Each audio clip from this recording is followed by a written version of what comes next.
If you're a real estate investor and are wondering how to raise and leverage private money to make more profit on every deal, then you're in the right place. On Raising Private Money, we'll speak with new and seasoned investors to dissect their deals and extract the best tips and strategies to help you get the money, because the money comes first. Now here's your host, Jay Conner. Here's the question I asked myself. Powerful question.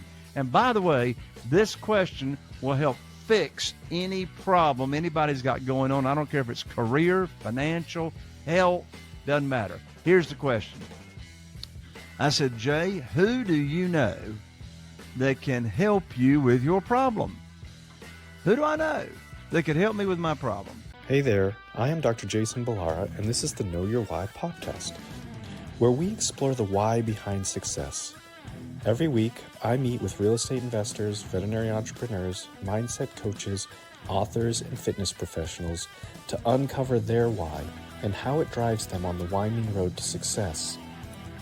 What is your why? Hi everyone, I'm Jason Balara, and this is the Know Your Why podcast. Today I'm here with Jay Conner. Jay has been buying and selling houses since 2003 in a population of only 40,000 people, and now has profits averaging $82,000 per deal, which is quite good in today's market, I'm sure. Jay, it says you've rehabbed over 500 houses. I mean, there's a ton of stuff here. And as I mentioned before we start recording, I really like to let the guests kind of tell their story themselves. But first, I would just like to say thank you for coming on the show. Thank you for taking the time out. I'm really excited for the conversation today. Well, Jason, thank you so much for inviting me to come along to talk about my favorite subject that I'm most passionate about. And of course, that's private money for real estate deals. That strategy has had more of an impact on our business than anything else since 2003. Fantastic. Well, why don't we just get a little bit of your background? 2003, we're now 20 plus years from that. So give us a little rundown of kind of how it went, and then we'll dive in from there. Sure. Well, my wife, Carol Joy, and I, we started investing in single-family houses here in eastern North Carolina, total target market, only 40,000 people. We started full-time in 2003. And from 2003, Jason, up until January of 2009, the only thing I knew to do to get funding for my real estate deals, primarily single-family houses, was to go to the local bank, get on my hands and knees, put my hands underneath my chin and say, please fund my deal, and pull my skirt up so they could look at my personal assets and give me a colonoscopy and pull my credit score. That's all I knew to do, was to abide by their rules, to borrow institutional money. And that worked okay. Couldn't close deals very quickly, but it worked okay for 6 years, from 2003 to the beginning of 2009. And then I had a wake-up call. I was sitting here at my desk. I had 2 houses under contract to purchase, invest in, and flip. And I called up my banker. His name was Steve at the time. I told him about those 2 deals, and I learned on that telephone conversation very quickly that the bank had closed my line of credit with no notice to me. And I said to Steve, I said, what in the world are you saying that you closed my line of credit? We've done a ton of deals together. I've always paid my payments on time. I've still got a great credit rating. Why are you closing my line of credit? He says, Jay, don't you know there's a global financial crisis going on right now? And I said, no, but you just gave me a financial crisis. I said, I don't have a way to fund these 2 deals. So I hung up the phone, Jason. I sat here, and I'm going to share with you and your audience a very, very powerful question that I asked myself when I learned about my problem of not having money to fund the deals. By the way, Jason, these people going around saying, oh, every problem's an opportunity. I want to throw up. I didn't have an opportunity. Let's get real. I had a problem. Now, that problem might become an opportunity, as it did, but at that time I had a problem. Well, here's the question I asked myself. Powerful question. And by the way, this question will help fix any problem anybody's got going on. I don't care if it's career, financial, health, doesn't matter. Here's the question. I said, Jay, who do you know that can help you with your problem? Who do I know that could help me with my problem? I immediately thought of Jeff Blankenship. He lived in Greensboro, North Carolina at the time. He's still a very, very dear friend. He was investing in real estate back then in Greensboro. So I called up Jeff and I told him what had just happened. He said, well, Jay, welcome to the club. I said, what club is that? He said, the club of having the bank shut down your line of credit. They shut me down last week. I said, well, Jeff, how are you going to fund your real estate deals? He said, well, have you ever heard of private money? I said, no. He said, have you ever heard about self-directed IRA accounts where people can take their retirement funds and loan out that money to real estate investors, earn high rates of return safely and securely, and earn either tax-free or tax-deferred income? I said, what in the world are you talking about, Jeff? So I hung up the phone and I studied private money. I studied self-directed IRAs. And without ever asking anybody for money, I was able to raise $2,150,000 in less than 90 days of private money and private lending without ever asking anybody for money. I've never pitched a deal. And so, Jason, if you'd like to talk more about getting money without ever asking for it, that's my favorite topic. Yeah. Yeah. No, that's absolutely my next question is you say without ever asking for it, which I think is, and even speaking personally, but I think a lot of people, that is the challenge in terms of raising private money is like, how do you best present the opportunities, right? And so, without asking for it, right? Because people don't want to be asked for money. We don't want to ask people for money. And ultimately, that's not really what's happening. But yeah, I definitely want to hear your take on this. Sure. So after I had my conversation with Jeff, the first thing I did is I put together my private lending program that I was going to offer individuals. So we're not talking about borrowing any kind of institutional money. This is all about getting money from individuals, human beings just like you and me, that either loan money from their investment capital or they loan money from their current retirement accounts that they've moved over to a self-directed IRA company. I've got 47 private lenders right now. Over half of them are using their retirement funds that I advised them, recommended that they move over to a self-directed IRA company, and then they could invest with me and loan it out. So the first thing to do is, I get this question all the time. Jay, how do I start? How do I start attracting private money without ever asking for it? Well, here's the first thing you got to do. You got to own the real estate between your ears before you start buying and investing in real estate. And they said, what do you mean by that, Jay? What do you mean own the real estate? Well, that's just it. We got to take on the attitude of a teacher. So I put on my private money teacher hat, private money teacher. So that's my whole attitude, is teaching people what is private money. How can they get high rates of return safely and securely? How are they protected? How is this a conservative, low-risk investment to where they can earn 8 or 10%? And so that's the attitude I took on. So I got that attitude. I'm not going to ask. I'm not going to beg. I'm not going to persuade. I'm not going to sell. I'm not going to try to talk anybody into anything. I'm not going to even pitch a deal. Yes, I am not going to even pitch a deal, and I'm going to get all the money I need for my deals. So that's first. Get your attitude right. Desperation, Jason, desperation's got a smell to it. Desperation's got a smell to it. I mean, The worst time in the world to be raising private money is when you need it for a deal, right? And by the way, Jason, I'm getting ready to say something. I'm going to take on a little risk here, so I hope we're going to be in alignment with what I'm getting ready to say. But okay. I know you've heard somebody say this on stage, on the platform, and I want to go run into a brick wall. They'll get up there on stage and they'll say, oh, just get the deal under contract. The money will show up. Yeah. You ever heard that? You ever heard that? Yeah. That's a nice thing people like to say. Yeah. Or they'll say, oh, just get the deal under contract. If it's a good deal, the money follows the deal. Mm-hmm. And you know what I say? Yeah. Hogwash. Hogwash, baloney, baloney. It's like, where's the money going to show up? Is it just going like rain? Is it just going like rain out of clouds or something? I mean, the worst time to be raising private money, as I said, is when you need it for a deal. So that's why I practice. And yes, I'm going to preaching now. And that's why I preach. Get the money lined up first. Get the money lined up first. I mean, think about how much more confident, how many more offers are you going to make when you've got $500,000 or $1 million or whatever burning a hole in your pocket, ready for you to make offers. And so anyway, I digress. So how do I go about this without asking? Okay, step one, I'm going to be a teacher. Step two, what am I going to teach? Like, what am I going to teach to people? Well, I'm going to teach them what I offer on deals for them to invest in.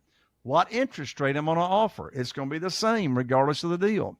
What's the maximum loan to value I'm going to borrow, which, by the way, is 75% of the after repaired value, not 75% of the purchase price, 75% of the after repaired value. That's why we always bring home a big check in this world of private money and never take any of our own money to the closing table.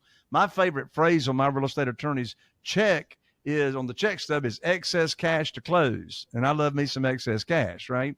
So what's the maximum loan to value? What's the length of the note? How am I going to protect them? Am I going to borrow unsecured money or secured money? Always secured, right? So what layers of protection am I going to give them? What's the minimum I'm going to allow? Because that's the first question they're going to ask, is what's the least amount that I can start with? And by the way, quote unquote, private lenders always have more money than they tell you. That's just a fact, right? So I put my program together as to what I'm going to teach. What's the next step? Well, how am I going to get the word out that I've got this program available and have my teacher hat on without asking for money? What's the fastest way to get the word out and start having people chase me? Because I want people chasing me. I don't want to chase them. I've learned the more I chase money, the more it eludes me. So I want to attract it in. Well, let me first answer that question with a short story. I had my program together. I'm going to start teaching. I'm going to start, making this available. So here's how I started. Now, this was right after I was cut off from the bank. So it was on a Wednesday night at 209 Barber Road, Morehead City, North Carolina.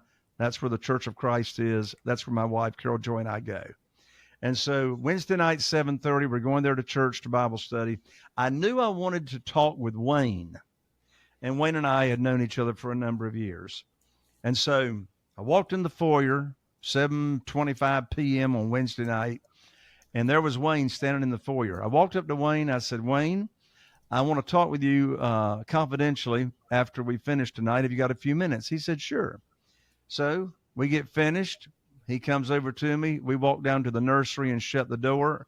I'm going to give you the script right now, exactly what I said to Wayne as we're in there in the nursery with the door shut.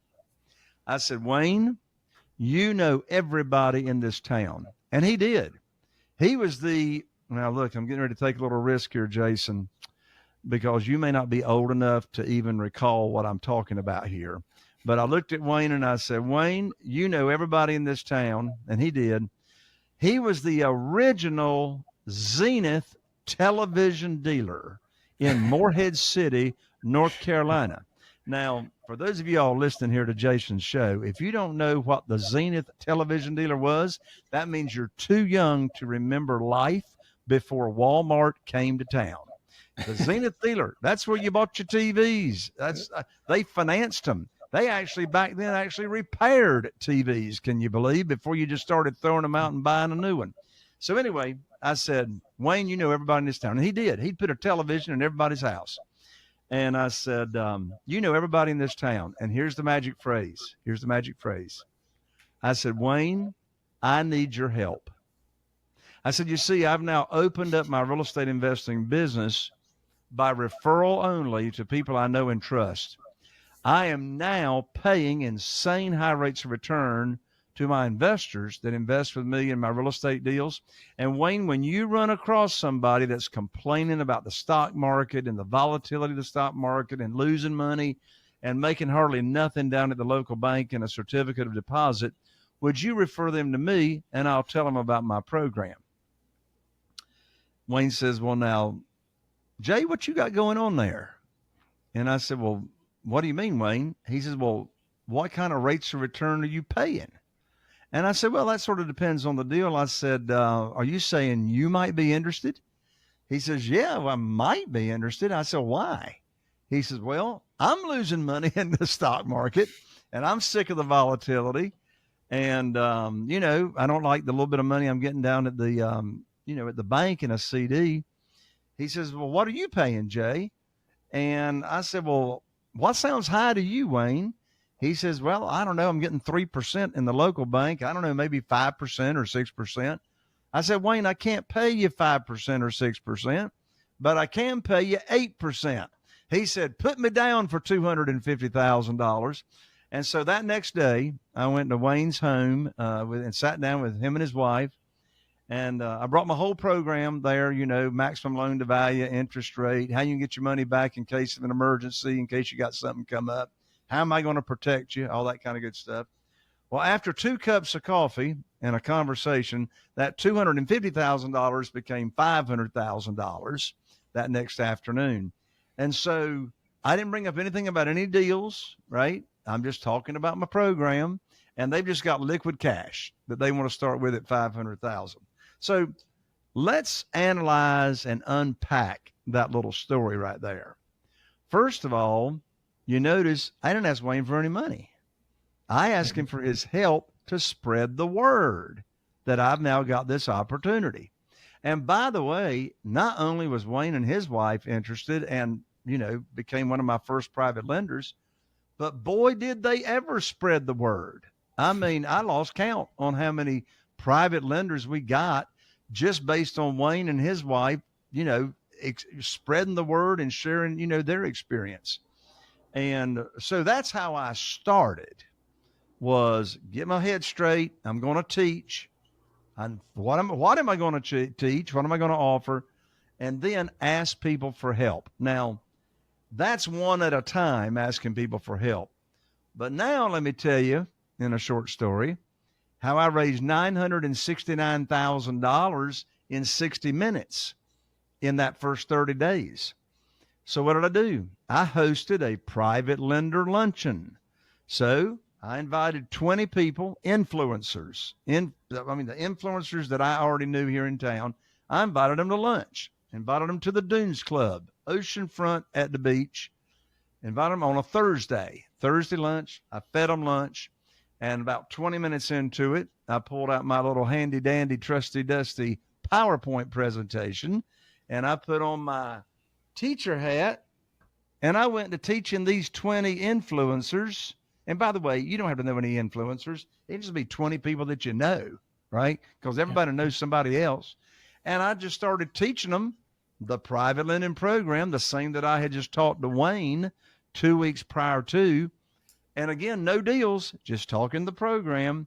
Got $969,000 in verbal pledges of, hey, we're interested, you know, we want to go. And so that was the private lender luncheon. Now, let me share with you the secret sauce on how do you get your deals funded after they've pledged the money without having to ask them for money. Well, here's the answer. I'm going to give you the script right now. This is called the Great News Phone Call. The Great News Phone Call. So, Jason, let's say you're one of my new private lenders. I've taught you my program. You like it. And you say, yeah. And you said, Jay, I got $150,000 I'd like to invest with you. You know, let me know when you got a deal. And I said, Jason, I'm going to put your money to work for you just as soon as possible. So you've told me you got $150,000. You're waiting to hear from me. Well, I call you up maybe a week later. Here's the script. Jason, I've got great news for you. I can now put your money to work. I've got a house under contract in Newport with an after repaired value of $200,000. The funding required is what you have available, $150,000. Closing is going to be next Friday. So I need for you to wire your funds to my real estate attorney's trust account by next Thursday. And I'm going to have my real estate attorney email you the wiring instructions. End of conversation.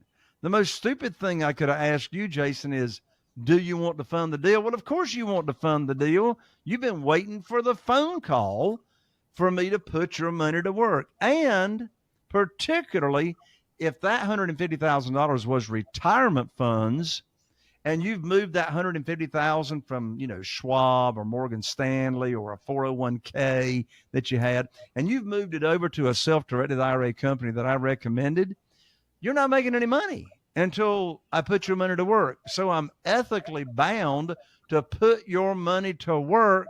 No pitching, no selling. Good news phone call. Wire your money by next Friday. And of course, I'm not bringing money to one of my private lenders I'm not bringing a deal to one of my private lenders to fund unless it meets the criteria of the program that I already taught them. Yeah. There's so much about this that is like just a shift in mindset, right? I'll ask you the question. So I think at some point, you might, especially early on, if someone's trying to raise private capital, they might not necessarily believe it themselves, but that's the first step, is kind of believing it yourself, that you are truly offering an opportunity. And it's fascinating to kind of see people that are good at this. Like you're clearly, the conversations, you're giving out the scripts, like clearly it's something that is, comfortable to you. And I think, did you feel that way right off the bat when I know you said you encountered a problem, the bank wasn't going to fund you anymore. How did you kind of get to these scripts, and how did you, kind of believe that what you were saying was really the truth, or that it's the truth, but that's not the right word.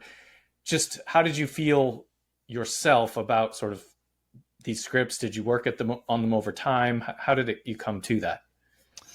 Well, that's a good question. So anytime you do anything new that you've never done before, it's very uncomfortable. Mm-hmm. No matter how much you believe in it, no matter how much you know it to be, that it's worked for other people. But if you've never done it, then it's uncomfortable. And Crystal Baker, who is on my leadership team, where I run a mastermind group of high-end real estate investors from all across the nation that want to learn how to raise capital the way I do it. Well, Crystal Baker's on my leadership team. She started working with me, 6 or 7 years ago. She's raised $5 million in private money. Well, at the end of her signature email, at the end of every one of her emails, she has a quote. And the quote says, "Life begins at the end of your comfort zone." Life begins at the end of your. So you see, here's a writer downer for you that I just came up with last week at my live event that I put on. Success is a lousy teacher. Success is a lousy teacher. All the growth takes place in the valley where you got problems that you got to fix, right? In fact, along those lines, I want to share a formula that I learned from Jack Canfield, co-author of Chicken Soup for the Soul series.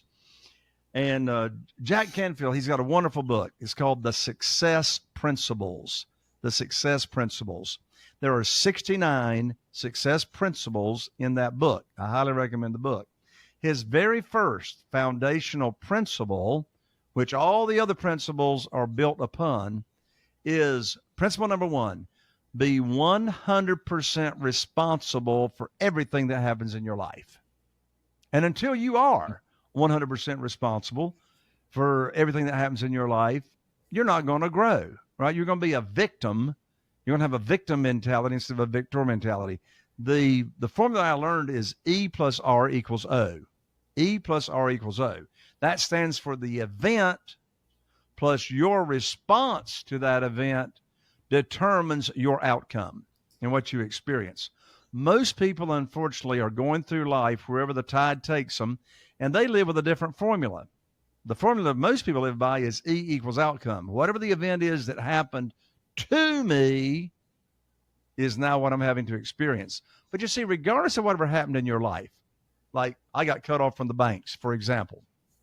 I got cut off from the banks. Well, here's the beautiful thing.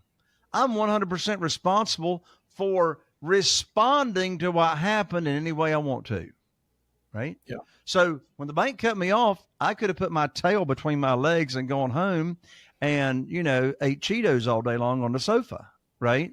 Or I could choose a different response. So what response did I do?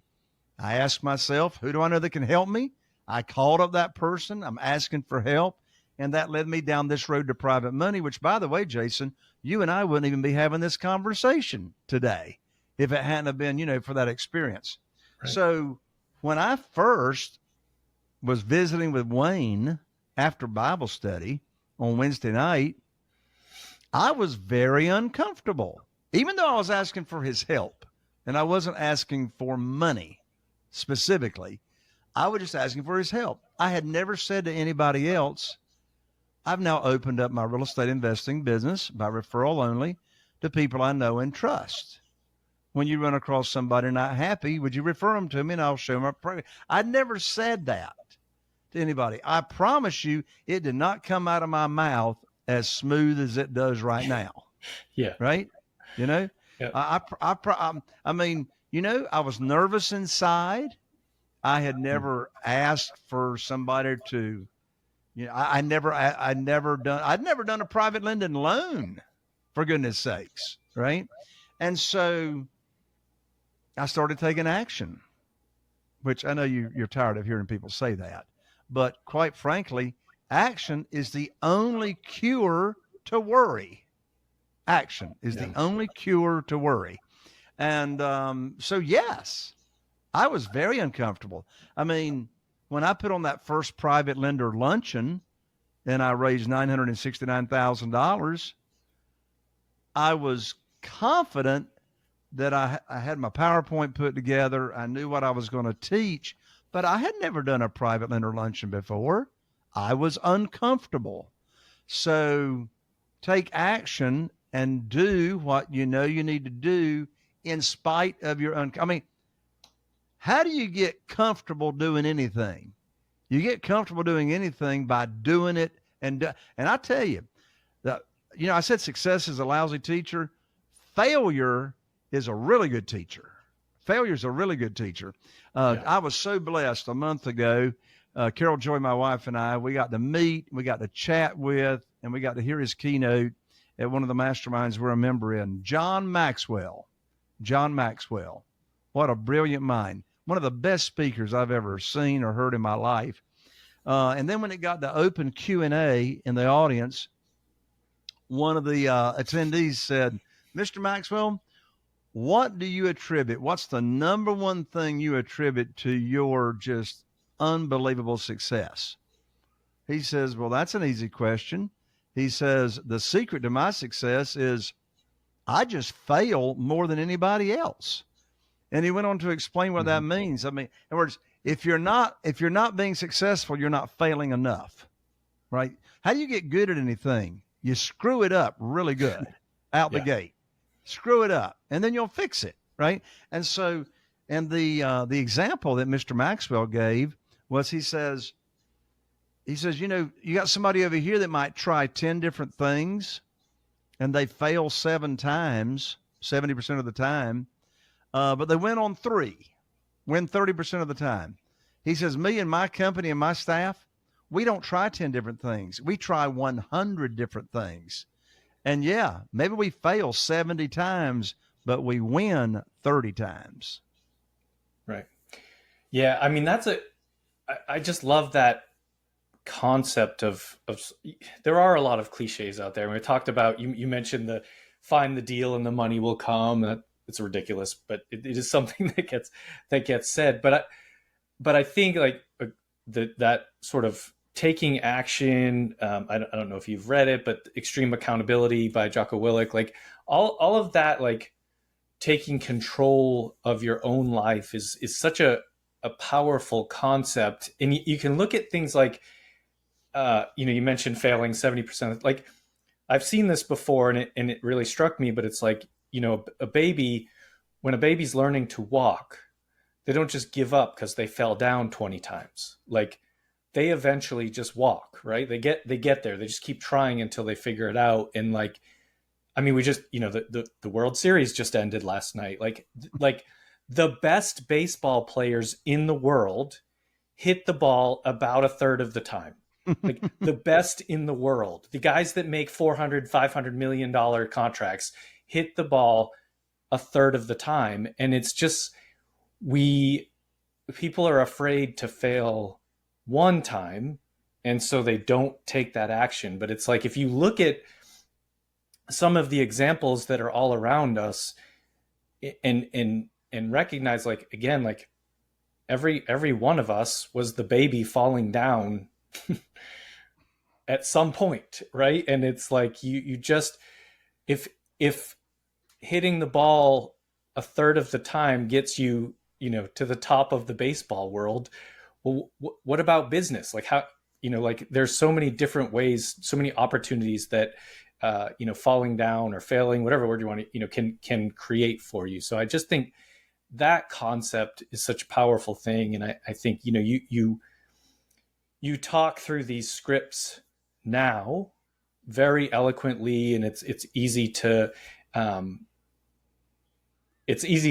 believe what you're saying and understand that, yeah, you don't actually you're not asking anyone for any money. But I do, Right. I think that certainly the point that, it wasn't comfortable for you in the beginning, but you did it anyway. Like that's right. That's really what it comes down to in most of life. Exactly. I think in John Maxwell's talk, and I wish I could remember who it was, but anyway, one of the famous basketball celebrities. You were talking about the baseball celebrities, but Yeah. I don't know if it was LeBron James. I can't think. Who is it that endorses Nike all the time? Michael Jordan. Michael Jordan. Yeah. Michael Jordan. In There's fact, a ton of great Michael Jordan quotes about this specific topic. Yeah, I was going to see if I could find it real quick, because this is really worth saying. Shots. Here we go. Yeah, but he quoted Michael Jordan as saying, here's his quote. Here's his quote. Michael Jordan says, "I have missed more than 9,000 shots, basketball shots, in my career. I've lost almost 300 games. 26 times I've been trusted to take the game-winning shot and missed. I've failed over and over and over again in my life, and that's why I succeed." Yeah. Yeah. It's same thing John Maxwell said. Yeah. I mean, I'm a big sports fan, and I think there's a lot of parallels between, kind of like the great athletes versus, the business, being successful in business and entrepreneurship and things like that. Is just those mindsets. It's you can take a lot from that world and try to apply it to, kind of what you're doing. It's again, well, yeah. And when you said that, Jason, that reminds me, I mean, what common attribute does a sports celebrity have? What character attribute does a sports celebrity have to a, whatever your definition of somebody that is successful in business? And I'll tell you, the first attribute that comes to my mind is resiliency. We just don't give up. We just don't give up. Are problems going to come along? Of course. If there weren't problems, they wouldn't need us anyway. We're we are solution providers, so Resiliency. I mean, yes, you're going to fail. Yes, you're going to screw up. Yes, you're going to fall down. Well, I'll never forget, my granddaddy was a farmer here in Eastern North Carolina. And so anyway, when I was about 3 years old, he got me a pony. My mother would never let him live that down because he wouldn't get her a pony. But anyway, and he wouldn't put air conditioning upstairs. So, here Jay gets born, boom, there's air conditioning upstairs. But anyway, so he got me a pony, and I'll never forget when that pony would throw me off. Of course, I wasn't riding a pony by myself at 3 years old, but when I was riding ponies by myself at 7 years old, 8 years old, when that pony would buck and throw me off, my granddaddy never let me not get back on. He said, Jay, if you don't get back on that pony right now, that pony will never let you ride it again. So I learned it at a young age. Get back on the pony. There's a writer downer. Yeah, exactly. It's everywhere, and it's everywhere around us, and you can choose to take those examples in and use them as fuel, or I guess you can ignore them and not, kind of not get anywhere with it. But I just think the examples, the resources of people that have overcome, failing over and over and over again to be extremely successful it's just everywhere. So I think it's just an important concept. But well, Jay, let me shift gears a little bit here. I want to make sure I get to ask you the questions that I ask every guest. And the first one is based on the name of the show being Know Your Why. What is your why? What's your driver? What kind of keeps you motivated? You've obviously had a lot of success. What kind of keeps that moving forward? In answer to that question, maybe it was a couple of years ago, I was riding down the road with a good friend of mine. His name's Neil. We go to church together. And just out of the blue, Neil said, Jay, when is enough enough? And I said, well, Neil, I'm not sure I know what you're asking. He says, well, here's what I mean. He says, you're traveling the nation. You speak at all these conferences, for real estate investors. You put on these live events. You're doing 30 deals a year. You're averaging 82,000. He says, and I know you don't have to keep doing that. Why are you doing that?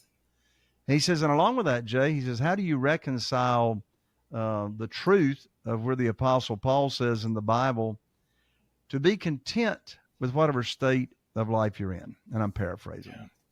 I said, well, now I understand your question, Neil.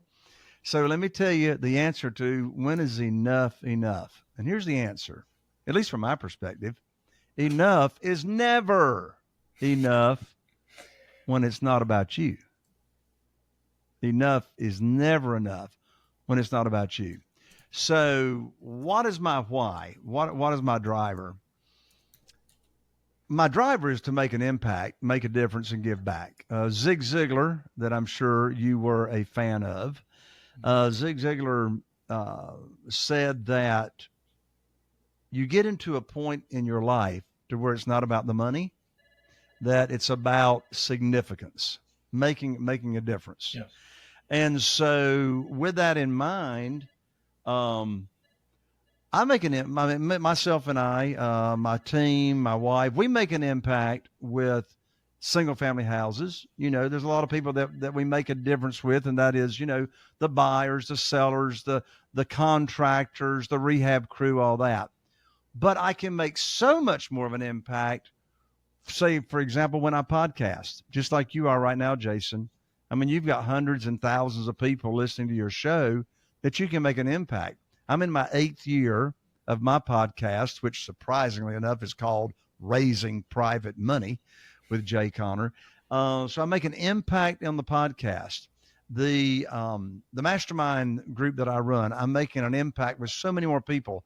Last week, I had a live event with almost 100 people in the room at the hotel ballroom, and they were from all over the nation: California, Texas, Florida, North Carolina, South Carolina, all over the place. So my driver is making an impact. I mean, we need a reason, we need a purpose to get out of the bed. And, when I think about Eric and Erica that live in Mississippi. He was working for the railroad, driving 2 hours in the morning and 2 hours in the evening, working for the railroad there in Mississippi, making six figures a year. But he had no time to spend with his wife and their four kids. And he comes into my world and we start working together in real estate investing and raising private money. And in 9 months, he retires from that six-figure job, J-O-B. And now he and his wife, Erica, are creating the lifestyle and the time with their family that they want. I think of Crystal Baker that I mentioned earlier. She was working almost 80 hours a week as an occupational therapist, making really good six figures a year, more than 100,000 or 200,000 a year. But she had promised herself she'd never drive her kids through a fast food drive-through to get them food. And then one night, guess what she did? She's driving through the fast food drive-through. She promised herself she was going to look for a better and quicker way to get her lifestyle together. So Crystal started working with me and my team. And in less than a year, she retired from that occupational therapist. She was over like 7 or 8 clinics, making all kinds of money. But there's the deal. Making all kinds of money does not give you happiness. I don't care if you know where to shop or you don't know where to shop. Making all the money does not give you happiness. It's what are you doing with the time that you have? That's a long answer to a short question. That's my why. Making an impact and watching the people that I work with see their true happiness transformed for themselves and their family. Yeah, I agree. And I think that the question, when is enough is you're not thinking outside yourself. Exactly. If that is I guess enough is enough when you're ready to die. Yeah. I mean, enough is enough. Like it means if you think you're thinking that, thinking of it as this is only for me, right? This is, I need all of this money just for me. Like the impact you can have on people around you, even if you give all the money away, right? Like when is enough, right? How many people can you help if you decide to just give it all away? It's just, I think it's just, if we think outside ourselves, and it's been for me, one of my favorite parts about doing this podcast and even going to, real estate conferences and stuff like that is seeing the people that have reached, what we would consider a financial success. They don't talk about that. They are only talking about, this is my charitable foundation. These are what I'm doing for my employees. This is what we've done to help rebuild houses in third world country. It's just like they don't even, it doesn't, enough is not enough because there's still more people that need help. And it's like, there's no point in stopping that. So I think it's a I guess a small question. If you think bigger, there isn't enough yet. When people hear this, Jay, and they want to reach out to you, what's the best way to get in touch? I'm so glad you asked, Jason, because I just finished producing and recording my brand new Private Money Challenge. What in the world is the Private Money Challenge? It's a series of 7 videos where we really dive deep into what's private money all about. How do you raise it? How do you find it? How do you talk to people? What's your program? What it should look like? And so there's 7 videos. Each one's only 15 to 20 minutes long. And when you enroll in privatemoneychallenge.com, you'll receive in your email, your inbox, the first video training by me right there on the video. And the next 6 days in a row at 9 a.m. Eastern time, you'll receive each subsequent video. So you can enroll at www.privatemoneychallenge.com, www.privatemoneychallenge.com. By the way, I'm Jay Conner with an ER, not an OR, Jayconner. And come check out my podcast. I'm in my 8th year of my podcast.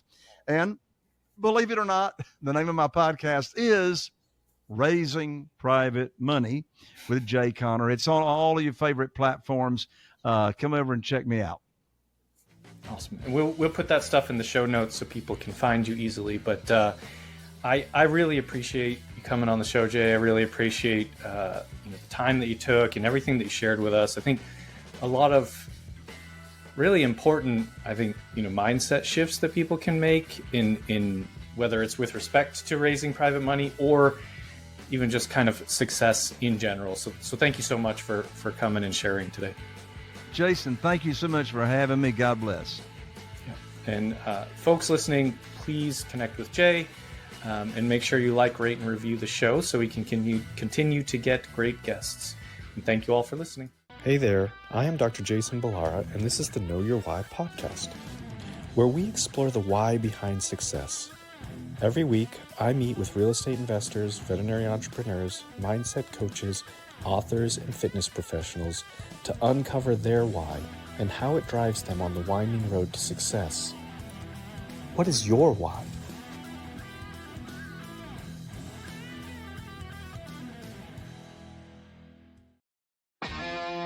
Are you feeling inspired by the knowledge you gained in this episode?